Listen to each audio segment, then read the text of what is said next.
कहानी की शुरुआत में हमें एक रहस्यमयी दुनिया दिखाई जाती है जहां बहुत ही खतरनाक मॉन्स्टर्स रहते हैं। उसी खतरनाक जगह पर कुछ लोग फंसे होते हैं और वहीं पर हमें जापान का एक योद्धा भी दिखाया जाता है। ये आदमी सिर्फ एक तलवार से इसलिए प्रेडेटर की रिस्पेक्ट ले लेता है क्योंकि उसका लड़ने का तरीका बिल्कुल वॉरियर जैसा होता है। जब प्रेडेटर सामने आता है वो खुद इनविजिबिलिटी हटा देता है। मतलब साफ है कि वो भी फेयर फाइट चाहता है। दोनों एक साथ अटैक करते हैं लेकिन ताकत में फर्क साफ दिखता है। प्रेडेटर ज्यादा ताकतवर होता है इसलिए पहले ही वार में हांजो जमीन पर गिर जाता है, लेकिन वो पीछे नहीं हटता। धीरे धीरे वो प्रेडेटर के अटैक पैटर्न को समझ लेता है। फिर सही मौका देखकर वो उसके पेट पर वार करता है। अंत में प्रेडेटर गिर जाता है लेकिन हांजो भी बुरी तरह जख्मी होता है। वो जीत तो जाता है लेकिन अपनी जान देकर उसने एक सच्चे समुराई की तरह अपनी इज्जत बचाई। लेकिन कहानी यहीं खत्म नहीं होती। ये सब एक एलियन प्लेनेट पर हो रहा होता है जहाँ इंसानों को शिकार बनाने के लिए लाया जाता है। हर कुछ टाइम बाद ये एलियंस धरती से खतरनाक और स्किल्ड लोगों को उठाकर यहाँ छोड़ देते हैं। ऐसा ही एक इंसान है रॉयस, जो एक मर्सनरी होता है। उसे भी बिना बताए इस प्लेनेट पर लाया जाता है और वो अचानक खुद को इस डेडली गेम का हिस्सा पाता है। अब उसे समझना है कि ये जगह क्या है और जिंदा कैसे बचना है। वो आदमी अचानक आसमान से गिर रहा होता है, हजारों मीटर ऊपर से। होश आते ही उसे समझ आता है कि अगर अभी कुछ नहीं किया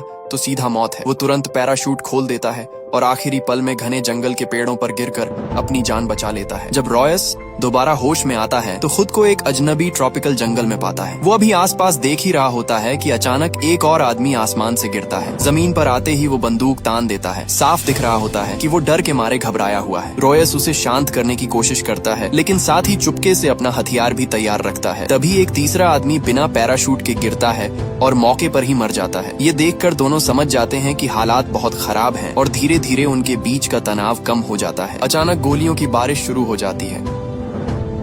दोनों तुरंत छुप जाते हैं। रॉयस सीधा जवाब देने के बजाय समझदारी दिखाता है। वो चुपचाप हमलावर के पास पहुंचता है और उसकी बंदूक छीनकर उसे काबू कर लेता है। कुछ ही देर में वहां कुल 8 लोग इकट्ठा हो जाते हैं। सभी अलग अलग जगहों से आए होते हैं लेकिन एक चीज कॉमन होती है, सबको इसी तरह आसमान से यहाँ गिराया गया है। इनमें शामिल है रॉयस, एक प्रोफेशनल मर्सनरी, निकोलाई, रूस का स्पेशल फोर्स सैनिक, कुचिलो, मेक्सिको का ड्रग कार्टेल सदस्य, इसाबेल, इजराइल की स्नाइपर, स्टैंस, FBI का वांटेड क्रिमिनल, मोम्बासा, अफ्रीका का रेबल लीडर, हांजो, जापान का याकुजा सदस्य और एडविन, एक दिखने में सीधा साधा डॉक्टर।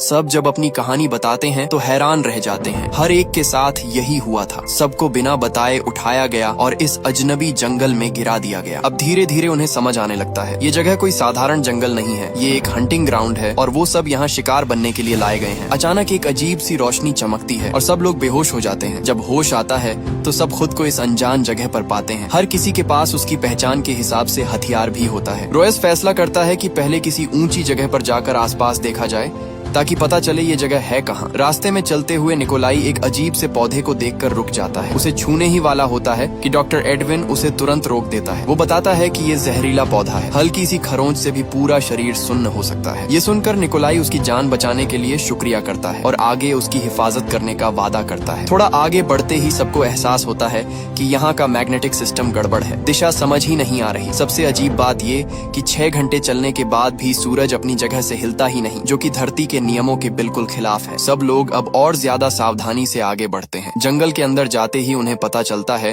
कि यहाँ सिर्फ इंसान ही नहीं है बल्कि कई तरह के ट्रैप और पिंजरे भी लगे हुए हैं। और हैरानी की बात ये कि वो पिंजरे बाहर से नहीं अंदर से बंद हैं। आगे बढ़ते हुए अचानक एक ट्रैप एक्टिव हो जाता है। इसाबेल लगभग नुकीले कांटों से भरे गड्ढे में गिरने वाली होती है लेकिन रॉयस तुरंत उसे पकड़कर बचा लेता है। इसके बाद सब लोग आसपास ध्यान से चेक करते हैं। तलाशी के दौरान उन्हें एक पुरानी लाश मिलती है जो काफी बुरी हालत में होती है। लगता है उसे मरे हुए कम से कम 1 हफ्ता हो चुका है। सबसे डरावनी बात ये होती है कि उसे बहुत बेरहमी से टुकड़ों में काटा गया था। रॉयस समझता है कि ये ट्रैप इंसानों के लिए नहीं बने बल्कि किसी और उससे भी बड़े और खतरनाक शिकार के लिए बनाए गए हैं। तभी किसी को पेड़ों के ऊपर एक साया दिखता है लेकिन पल भर में गायब हो जाता है। वो सोचते हैं शायद वहम होगा और आगे बढ़ते रहते हैं। जब सब पहाड़ की चोटी पर पहुंचते हैं तो जो नजारा देखते हैं वो उन्हें हिला देता है। आसमान में कई अनजान ग्रह साफ दिखाई दे रहे होते हैं। तभी सबको समझ आता है ये धरती नहीं है, मतलब साफ है, उन्हें किसी दूसरे ग्रह पर लाया गया है जहाँ से वापस जाना लगभग नामुमकिन है। इतने में जंगल के अंदर से अचानक जोर की आवाज आती है। सब तुरंत अपनी बंदूकें उस दिशा में तान देते हैं, लेकिन घने पेड़ों की वजह से कुछ साफ दिखाई नहीं देता। अब असली खतरा सामने आने वाला होता है। जंगल के अंदर अचानक एक साया तेजी से इधर उधर भागता दिखाई देता है। साथ में डरावनी दहाड़ भी सुनाई देती है। कुछ ही सेकंड में साफ हो जाता है कि ये कोई आम जानवर नहीं बल्कि एलियन हंटिंग डॉग्स हैं। सब लोग मिलकर गोलीबारी करते हैं और कुछ को मार गिराते हैं, लेकिन ये जानवर झुंड में हमला करते हैं। एक मरता है तो दूसरा तुरंत उसकी जगह ले लेता है। हालात जल्दी ही कंट्रोल से बाहर होने लगते हैं। इसी बीच वो कायर सा दिखने वाला डॉक्टर उनका आसान निशाना बन जाता है। डर के मारे वो भागने लगता है, लेकिन उसकी स्पीड इन जानवरों के सामने कुछ भी नहीं होती। भागते भागते वो गिर जाता है। आखिरी पल में इसाबेल अपनी जान जोखिम में डालकर उसे बचाती है और पीछा कर रहे जानवर को मार देती है। दूसरी तरफ भगोड़ा क्रिमिनल भी भाग रहा होता है, लेकिन उस पर एक एलियन डॉग हमला कर देता है। वो किसी तरह चाकू से उसे घायल करता है। तभी मोम्बासा अफ्रीकी फाइटर आकर उस जानवर को गोली मारकर खत्म कर देता है। लेकिन सबसे बड़ी समस्या ये है कि इनकी संख्या बहुत ज्यादा है। गोलियां होने के बावजूद सब थकने लगते हैं। हालात इतने खराब हो जाते हैं कि इसाबेल डॉक्टर को बचाने के लिए उसे पेड़ पर चढ़ा देती है और खुद स्नाइपर से कवर देने लगती है। तभी अचानक उसकी गन जाम हो जाती है। वो बार बार ट्रिगर दबाती है, लेकिन कोई फायदा नहीं होता। अब हालत ऐसी हो जाती है कि वो आखिरी गोली खुद पर चलाने का सोच लेती है ताकि इन जानवरों के हाथ न लगे। उसी वक्त अचानक सीटी विसल की आवाज आती है। जैसे ही ये आवाज आती है, सारे एलियन डॉग्स रुक जाते हैं और फिर एक साथ जंगल की तरफ भाग जाते हैं। रॉयस तुरंत समझ जाता है ये जानवर खुद से हमला नहीं कर रहे थे, कोई इन्हें कंट्रोल कर रहा है। मतलब असली दुश्मन अभी सामने आया ही नहीं है। वो सबको चेतावनी देता है कि गोलियां बचाकर चलो, क्योंकि ये तो सिर्फ शुरुआत थी। तभी उन्हें एहसास होता है कि कुचिलो ड्रग कार्टेल वाला उनके साथ नहीं है। जंगल के अंदर से उसकी मदद की आवाज आती है। सब लोग डरते डरते उस दिशा में जाते हैं। घने पेड़ों के बीच वो उसे बैठा हुआ देखते हैं, मदद मांगते हुए। इसाबेल आगे बढ़ने लगती है, लेकिन रॉयस उसे रोक देता है। उसे शक होता है कि ये एक ट्रैप हो सकता है। वो टेस्ट करने के लिए एक पत्थर उसकी तरफ फेंकता है और यहीं साफ हो जाता है ये कोई सीधी स्थिति नहीं बल्कि दुश्मन की चाल है। थोड़ी सी बात करने के बाद रॉयस फैसला करता है कि कुचिलो को छोड़कर आगे बढ़ना ही पड़ेगा, लेकिन इसाबेल ऐसा नहीं चाहती। वो उसे उस हालत में छोड़ना नहीं चाहती, इसलिए मजबूरी में स्नाइपर उठाकर सोचती है कि उसे दर्द से छुटकारा दे दे। इसी दौरान सबको एहसास होता है कि ये जगह बिल्कुल अजीब है और उनकी हर हरकत कोई देख रहा है। असल में प्रीडेटर्स दूर से उन्हें देख रहे होते हैं। उनके लिए ये सब एक शिकार का खेल है, जहाँ वो इंसानों को धीरे धीरे डरा कर मारते हैं। रॉयस ये बात समझ जाता है। वो उनका पैटर्न पकड़ लेता है और फैसला करता है कि अब छुपने के बजाय अटैक करना चाहिए। वो एलियन डॉग्स के छोड़े हुए निशानों को फॉलो करता है और सच में दुश्मन के ठिकाने तक पहुंच जाते हैं। लेकिन वहाँ का नजारा देखकर सब हिल जाते हैं। हर तरफ हड्डियां बिखरी होती हैं, सिर्फ इंसानों की नहीं बल्कि अलग अलग प्रजातियों की। कुछ लाशों की खाल तक उतारकर सजावट की तरह लटकाई गई होती है। बीच में उन्हें एक अजीब सा क्रीचर दिखता है जो बंधा हुआ होता है। निकोलाई क्यूरियोसिटी में उसके पास जाने लगता है, लेकिन तभी पता चलता है वो अभी जिंदा है। इसाबेल तुरंत सबको वहाँ से निकलने को कहती है, क्योंकि ये जगह सेफ नहीं है। इतने में अचानक हमला होता है। मोम्बासा को 3 भाले एक साथ लगते हैं और वो वहीं गिर जाता है। छुपा हुआ रॉयस तुरंत बाहर आता है और चारों तरफ फायरिंग शुरू कर देता है। धुएं के बीच प्रेडेटर का साया दिखने लगता है। अब सबको समझ आ जाता है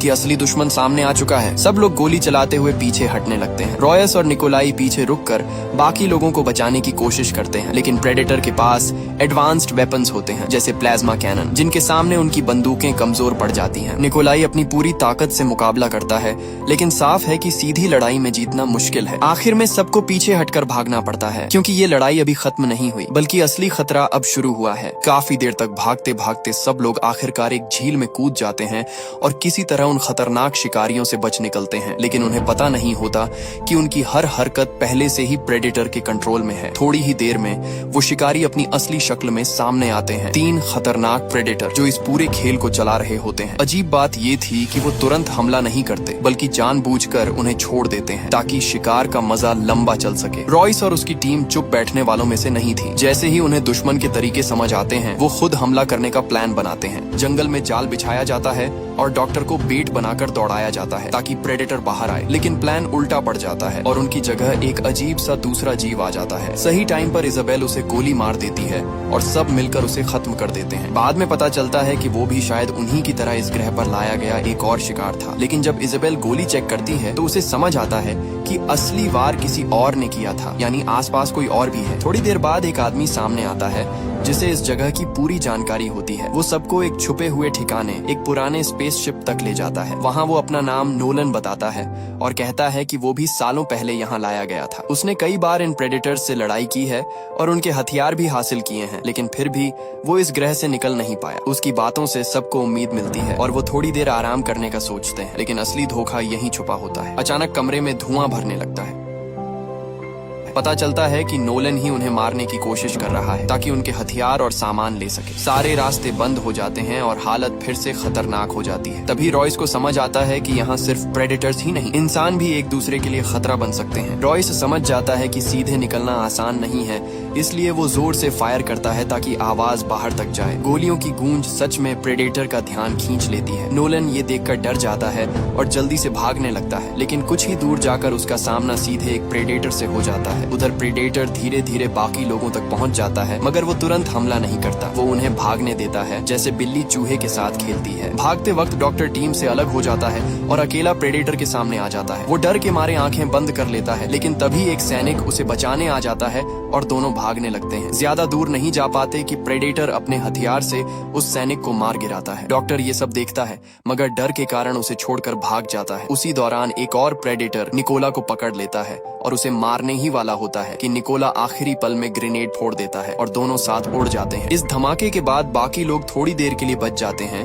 लेकिन खतरा खत्म नहीं होता। दूसरा प्रेडेटर सामने आता है और सीधे रॉयस को निशाना बनाता है। तभी स्टैन्स बिना सोचे समझे उस पर टूट पड़ता है और अपने साथियों को भागने का मौका दे देता है, लेकिन खुद मारा जाता है। अब हालात और भी खराब हो जाते हैं क्योंकि बचे हुए लोग थक चुके होते हैं और प्रेडेटर लगातार उनका पीछा कर रहे होते हैं। ऐसे में हांजो अचानक रुक जाता है और बाकी सबको आगे जाने के लिए कहता है। वो खुद पीछे रह जाता है, शांत होकर अपनी सांसें कंट्रोल करता है और तलवार निकाल लेता है। उसका इरादा साफ होता है, वो अकेले प्रेडेटर का सामना करेगा। उसकी हिम्मत देखकर प्रेडेटर भी रुक जाता है, जैसे वो इस लड़ाई को एक इज्जत वाली जंग बनाना चाहता हो। और यहीं से एक आखिरी खामोश लेकिन खतरनाक मुकाबला शुरू होता है। हांजो और प्रेडेटर के बीच सीधी और बराबरी की लड़ाई शुरू होती है। ताकत में कमजोर होने के बावजूद हांजो जरा भी नहीं डरता। उसकी पीठ पर गहरी चोट लगती है, लेकिन वो फिर भी डटा रहता है। धीरे धीरे वो दुश्मन की चाल समझ लेता है और सही मौका देखकर हमला करता है। आखिर में वो प्रेडेटर को मार देता है, लेकिन खुद भी बुरी तरह घायल होकर गिर जाता है। ये जीत उसकी जान लेकर आती है। एक सच्चे योद्धा की तरह वो अपनी इज्जत बचाकर मरता है। उधर भागते हुए डॉक्टर गलती से एक जाल में फंस जाता है। रॉयस हालात देखकर फैसला करता है कि उसे छोड़ना पड़ेगा, क्योंकि ये जाल मारने के लिए नहीं बल्कि शिकार को धीमा करने के लिए बनाया गया था। उसका प्लान होता है कि या तो डॉक्टर को छोड़ दिया जाए या उसे बेट की तरह इस्तेमाल किया जाए, लेकिन इजाबेल ये बात मानने से इनकार कर देती है। आखिर रॉयस मजबूर होकर अकेला आगे बढ़ जाता है, जबकि इजाबेल डॉक्टर को बचाने की कोशिश करती है, लेकिन थोड़ी ही दूर जाकर वो खुद भी जाल में फंस जाती है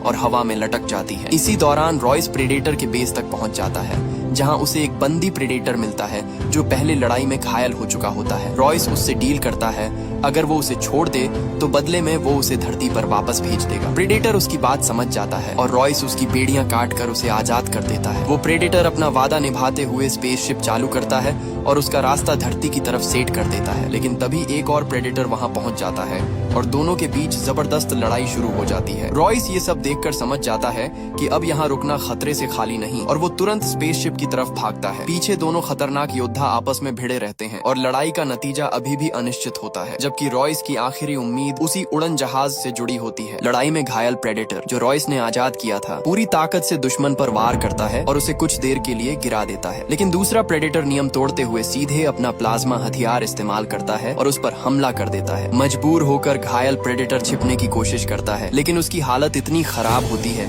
कि वो ज्यादा देर टिक नहीं पाता। आखिरकार दुश्मन उसे बेरहमी से मार देता है और जीतने के बाद तुरंत रॉयस के पीछे निकल पड़ता है। रॉयस इस बीच स्पेसशिप तक पहुंच जाता है और वो उड़ान भरने लगती है, लेकिन प्रेडेटर उसे भी खत्म कर देता है। वो दूर से ही उसे उड़ा देता है, जिससे रॉयस की वापसी की आखिरी उम्मीद भी खत्म हो जाती है। उधर गड्ढे में फंसे डॉक्टर और इजाबेल के बीच हालात बदल जाते हैं। डॉक्टर अचानक इजाबेल पर हमला कर देता है और जहरीली छुरी से उसे घायल कर देता है। तब सच सामने आता है, वो कोई मासूम इंसान नहीं बल्कि एक खतरनाक किलर होता है जिसे इसी वजह से यहाँ लाया गया था। डॉक्टर का असली इरादा होता है इजाबेल को मारकर प्रेडेटर को खुश करना ताकि वो खुद बच सके और इस ग्रह पर जिंदा रह सके। लेकिन जैसे ही वो उसे खत्म करने वाला होता है, रॉयस वापस आ जाता है। वो समझ चुका होता है कि डॉक्टर ही सबसे खतरनाक है। वो चालाकी से डॉक्टर को भरोसे में लेकर सही मौका देखता है और फिर अचानक उस पर हमला करके उसे काबू कर लेता है। रॉयस डॉक्टर को बेट की तरह इस्तेमाल करता है और प्रेडेटर का इंतजार करता है। थोड़ी देर बाद प्रेडेटर वापस आता है और अपनी तकनीक से डॉक्टर को ढूंढ लेता है। बिना समय गंवाए वो उसे मार देता है, लेकिन उसी पल रॉयस का जाल एक्टिव होता है। जोरदार धमाका होता है जो प्रेडेटर को गिरा देता है। फिर भी वो जिंदा रहता है और गुस्से में उठ खड़ा होता है। अब आखिरी मुकाबला शुरू होने वाला होता है। रॉयस समझ जाता है कि सीधा लड़ना उसके बस की बात नहीं, इसलिए वो अपने पूरे शरीर पर मिट्टी लगा लेता है ताकि प्रेडेटर की हीट विजन उसे पहचान ना सके। फिर वो आग लगाकर माहौल को और कंफ्यूज करता है ताकि दुश्मन की सेंसिंग कमजोर हो जाए। कुछ पल के लिए लगता है कि ये चाल काम कर जाएगी, लेकिन प्रेडेटर का आर्मर इतना मजबूत होता है कि रॉयस के हमलों का उस पर कोई खास असर नहीं पड़ता। थक कर रॉयस एक पेड़ के पीछे छिप जाता है, लेकिन प्रेडेटर जल्दी ही अपनी स्ट्रेटेजी बदल देता है और अपने एडवांस्ड मास्क से रॉयस की धड़कन पकड़ लेता है। अचानक उस पर हमला होता है। रॉयस किसी तरह प्लाज्मा शॉट से बच तो जाता है, लेकिन अब वो बुरी तरह घायल हो चुका होता है। प्रेडेटर उसे पकड़कर हवा में फेंक देता है और बेरहमी से मारता है। हालात ऐसे हो जाते हैं कि रॉयस अब उठ भी नहीं पा रहा होता और उसकी हार तय लगने लगती है। जैसे ही प्रेडेटर आखिरी वार करने वाला होता है, तभी इजाबेल, जो अभी तक जिंदा होती है, अपनी पूरी ताकत जुटाकर स्नाइपर से निशाना लगाती है और गोली चला देती है। ये हमला प्रेडेटर को कुछ पल के लिए रोक देता है। इसी मौके का फायदा उठाकर रॉयस अचानक उठता है, कुल्हाड़ी पकड़ता है और पूरी ताकत से पलटवार करता है। इस बार हमला सीधा पड़ता है। प्रेडेटर संभल नहीं पाता और पीछे की तरफ गिर जाता है। अब लड़ाई का रुख बदल चुका होता है और पहली बार लगता है कि इंसान भी इस खतरनाक शिकारी को टक्कर दे सकता है। प्रेडेटर जमीन पर गिरते ही फिर उठने की कोशिश करता है, लेकिन रॉयस उसे मौका नहीं देता। वो लगातार उस पर हमला करता है, इतनी तेजी से कि प्रेडेटर संभल भी नहीं पाता। कुछ ही पलों में वो बुरी तरह घायल हो जाता है। अपनी आखिरी ताकत से वो रॉयस को घूरता है और जोर से दहाड़ता है, जैसे आखिरी बार अपनी ताकत दिखाना चाहता हो। लेकिन अगले ही पल वो गिर जाता है और इस बार हमेशा के लिए। लंबी और खतरनाक लड़ाई के बाद आखिरकार रॉयस और इजाबेल को सुकून का पल मिलता है। चारों तरफ खामोशी छा जाती है, जैसे तूफान गुजर चुका हो। लेकिन ये सुकून ज्यादा देर टिकता नहीं। अगली सुबह जब वो आसमान की तरफ देखते हैं तो उनकी उम्मीदें फिर हिल जाती हैं। आसमान में फिर से पैराशूट्स दिखाई देते हैं। इसका मतलब साफ होता है, ये खेल अभी खत्म नहीं हुआ। नए लोग फिर से इस शिकार के मैदान में उतारे जा रहे हैं। रॉयस और इजाबेल समझ जाते हैं कि ये एक कभी न खत्म होने वाला चक्र है। लेकिन इस बार फर्क ये है, अब वो पहले जैसे नहीं रहे। अब उन्हें दुश्मन के तरीके समझ आ चुके हैं। अब वो सिर्फ शिकार नहीं बल्कि मुकाबला करने वाले बन चुके हैं। लड़ाई अभी बाकी है, लेकिन अब उनमें उसे जीतने का हौसला भी है। इसी के साथ ये कहानी यहीं पर खत्म होती है। तो दोस्तों, कमेंट सेक्शन में जरूर बताना कि आपको ये एक्सप्लेनेशन कैसा लगा, और अगर आपको इसके और पार्ट्स चाहिए तो कमेंट करके जरूर बताएं। नेक्स्ट पार्ट लाने की कोशिश करेंगे। जल्दी मिलते हैं। अपना ख्याल रखना। बाय।